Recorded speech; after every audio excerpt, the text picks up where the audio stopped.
we do it.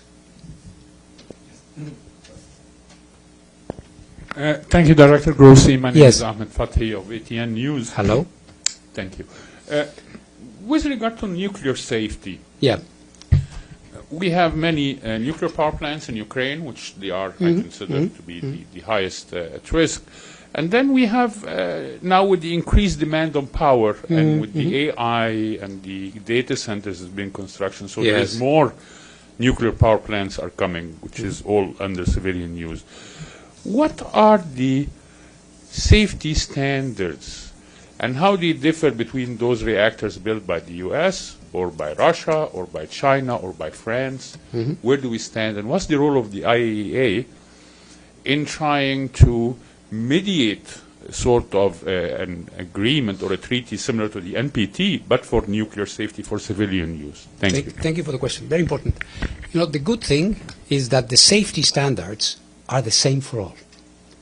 The IAEA, through a commission of safety standards and on standards or on transportation, on waste, on all the activities that are related to the peaceful application of nuclear technology, are approved and agreed by all. So you don't have standards that are lower for one country and higher for a different country. It's the same exact type of safety standards, which is indispensable because in so doing we can have an element of comparison.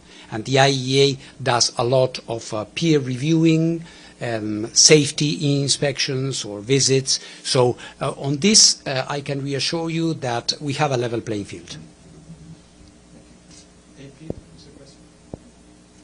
No, sorry.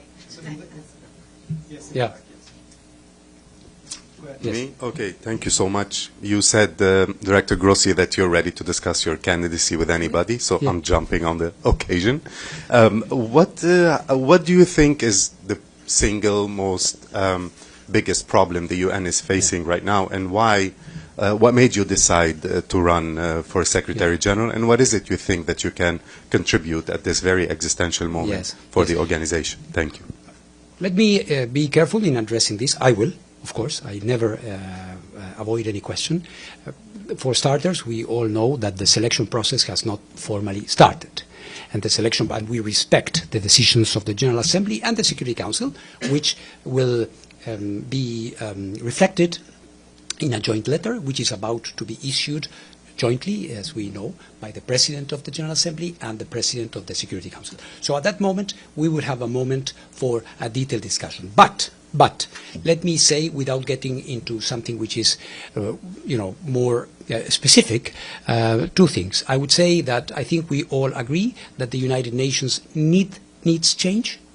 We all agree that we all care a lot for the UN. And we all agree, I believe, that the UN is not in a good moment at this particular juncture, that there are many things that should change, should evolve, should be adjusted to the situation that we are living. And one part of your question is very pertinent because you said, what made you think that you can make a contribution? Well, exactly what I'm doing at the IAEA. This is what made me think that I could make a contribution here. Because the IAEA is an organization that is delivering at a very difficult time and that is dealing with very, very difficult issues. We're talking about two countries at war, for example, Russia and Ukraine.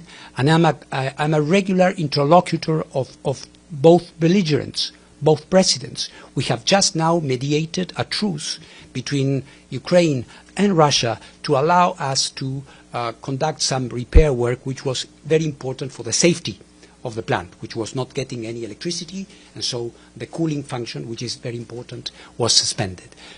Or what we did between China and Japan on the water being discharged from the Fukushima nuclear power plant. Less attention given to this in the West, but a very, very important, very topical issue over there, you may have heard.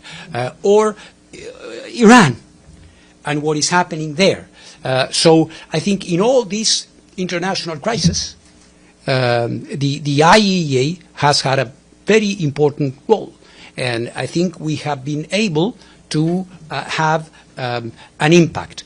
How successful it can be, I mean, it's up to you and the countries to judge. But we are not doing that bad, I believe. So this is why I believe I could make a contribution. I think, clear leadership is needed at that time. Peace and security are at the center of everything we do and should be. Thank you very much. Bisan Abukwek with Al Jazeera Arabic. You mentioned in the interview with our colleague from AP that the nuclear material that was enriched at 60% is still in Iran. Can you elaborate more on that if you can? Mm-hmm. And do you think that the Israeli strikes on Iran have set back the relationship with Iran and the IAEA when it comes to inspections and now where we are with the snapback and all of that? Well, yeah, I would say the damage that has been done on the nuclear infrastructure at these 3 sites has been very considerable. It's not me saying we have